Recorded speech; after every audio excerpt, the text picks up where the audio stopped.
আসসালামু আলাইকুম, welcome to my channel easy cooking. আজকের পর্বে আপনাদের সাথে শেয়ার করব খুব সহজ একটি লাচ্ছির রেসিপি। এই গরমে এরকম একটি ড্রিঙ্কস আশা করি আপনাদের ভালো লাগবে, আর সেটা হচ্ছে টক দইয়ের লাচ্ছি। এটা খেতে একদম রেস্টুরেন্টের মতো ইয়াম্মি। চলুন তাহলে শুরু করি।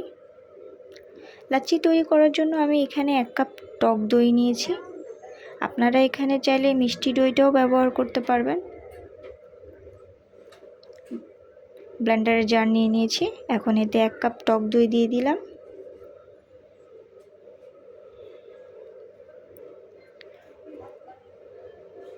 সাথে চিনি দিয়ে দিব 1/2 কাপ। চিনির পরিমাণটা আপনারা আপনাদের স্বাদ মতো দিবেন।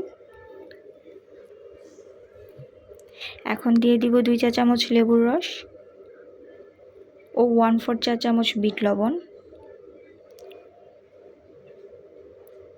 বিট লবণের কারণে লাচ্ছির স্বাদ অনেকটাই বেড়ে যাবে।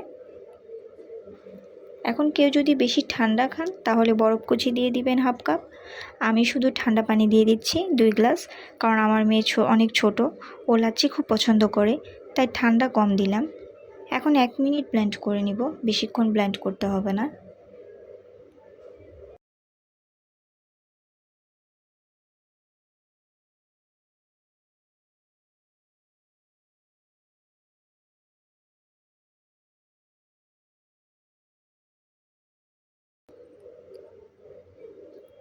এই তো তৈরি করে ফেললাম মজাদার লাচ্ছি। এই গরমে এমন একটি সহজ রেসিপি তৈরি করতে পারলে আর বাহিরে যেয়ে খাওয়ার প্রয়োজন হয় না। আশা করি আজকের এই লাচ্ছির রেসিপিটি আপনাদের ভালো লেগেছে। কেমন লেগেছে তা কমেন্ট করে জানাবেন, এবং প্লিজ লাইক, শেয়ার ও সাবস্ক্রাইব করতে ভুলবেন না। সবাই ভালো থাকবেন, সুস্থ থাকবেন, আমার জন্য দোয়া করবেন। আমিও আপনাদের জন্য দোয়া করি। আল্লাহ হাফেজ।